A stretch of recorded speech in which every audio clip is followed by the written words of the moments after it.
It's getting real out here, folks. The corona crisis is in full effect, and most of the country is effectively under house arrest.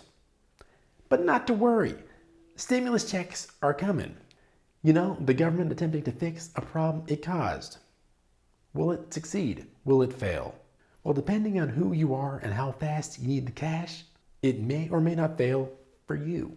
We'll discuss the reasons why coming up next on this installment of BTP Fusion.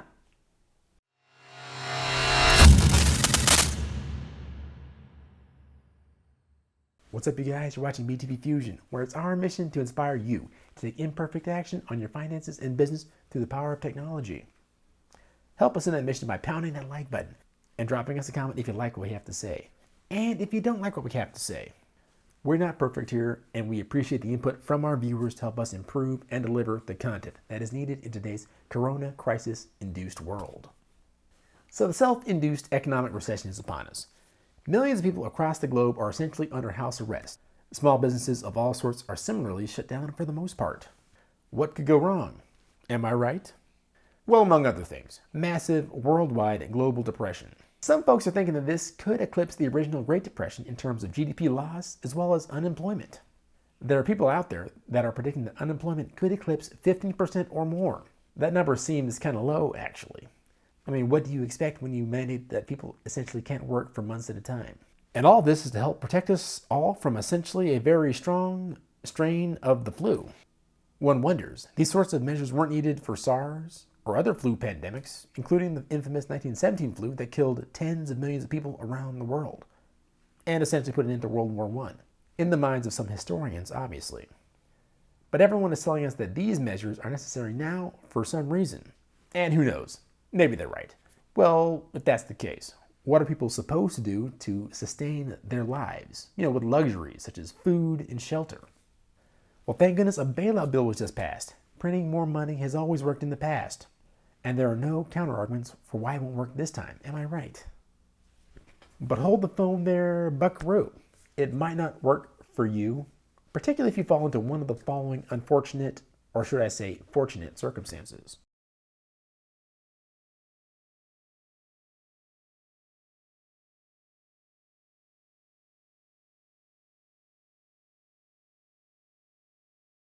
There are three groups of people who will not be getting a stimulus check.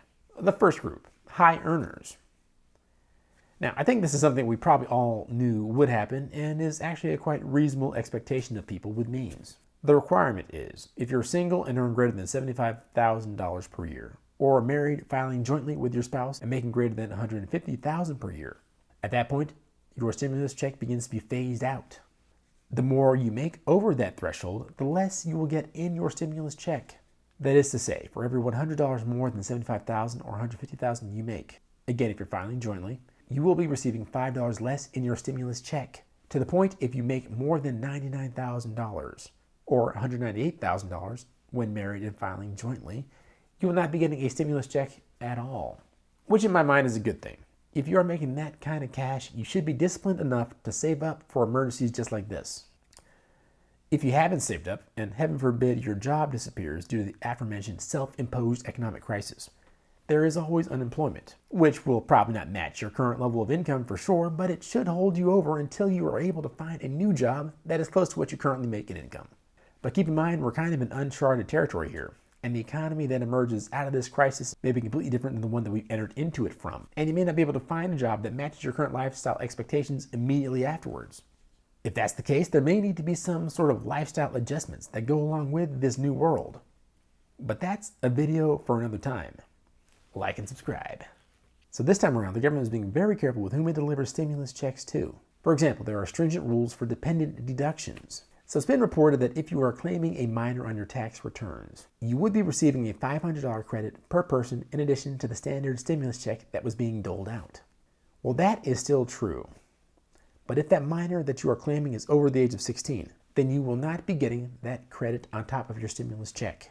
If you're a young adult, greater than the age of 16, and your parents are claiming you as a dependent, they will not be getting the $500 stipend that others are getting, and you, as a young adult, will not be getting that $1,200 stimulus check. So this would obviously include college students and young adults who are living at home with their parents. who are obviously earning less than $75,000. So yeah, that one hurts a little bit if you're in that category. And it's also somewhat surprising, really surprising that they were this specific in who would and who would not be getting this money. After all, some of the people that are going to be hurt the most in this self-imposed economic shutdown are people in the service industry. That is, restaurants and bars and things like that.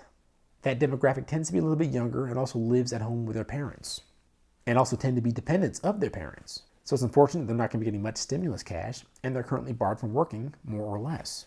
Not a very smart call in my opinion, but hey, what do I know? Also, adults with disabilities and seniors who are claimed as dependents are not eligible to receive stimulus checks. So those folks will not be receiving a $1,200 stimulus check, but the folks who claim them will be receiving the $500 per dependent as specified in the legislation. Again, that's a tough one. The third group of people who will be having a rough time receiving their stimulus checks or not receiving them at all will be people who otherwise meet the above requirements but do not have a social security number. Now that kind of makes sense. If you don't have a social security number, then more than likely the government can't validate that you're supposed to be receiving government benefits of any kind. The jury is still out on whether or not this will cause more or less social security numbers to be stolen and thus identities to be stolen, in an effort to route bailout funds to certain unscrupulous individuals. Because, unfortunately, it's not that hard for said unscrupulous folks to get a hold of a social security number and claim to be a legitimate social security number holder, when in fact, someone else has that number and is the right recipient of that sweet bailout cash.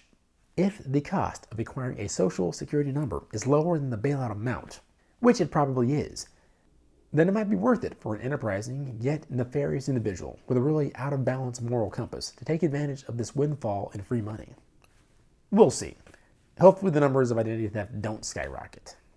Now maybe you meet all of the above qualifications and you're ready and raring to go to get that sweet bailout cash. Well, even if that's the case, your check might be delayed for up to 5 months. By that time, the economy could be opened up and who knows, it might be humming along nicely again. Again, nobody knows. It could go into an absolute nosedive also. But if, for example, you do not have a tax return on file, it could take you a while to get your stimulus check. Why would someone not have a recent tax return on file? Well, maybe they're a new filer, someone who's gotten their first job as an example. Or maybe there's someone who has been out of work for a while and they've just gotten back into the labor force after the last big recession. And now all of a sudden they're back in another one. So maybe they haven't filed in a while. Maybe you're just avoiding the IRS and you haven't filed your taxes in 10 years. Who knows? The point is, if you don't have a recent tax return on file with the IRS, with direct deposit information to your bank, and otherwise meet all of the above stipulations, you might be getting your stimulus check up to 5 months late. If we break it down a little bit further, we can sort of understand the reasons why this is the case. There are approximately 150 million taxpayers in the United States. Of those, there are approximately 70 million taxpayers with the direct deposit information on file with the IRS. By the way, that's one of the reasons why the IRS is a prime target for identity theft. But that aside, that leaves 80 million people without deposit information on file with the IRS. Now, the IRS has said that they are only able to process 20 million checks per month. If they stop doing any and all other mail processing, and they only focus on sending out stimulus checks, that will literally take them 4 months to accomplish all of that. The good news is that if you don't have a bank account on file with the IRS, and you've been thinking to yourself, I don't think the government has enough information on me yet. Let me volunteer more info. Nothing bad could possibly happen. If that's something you want to do, I have a link in the description that can help you get all that set up. Something else you might want to do is get more information on business, technology, and personal finance.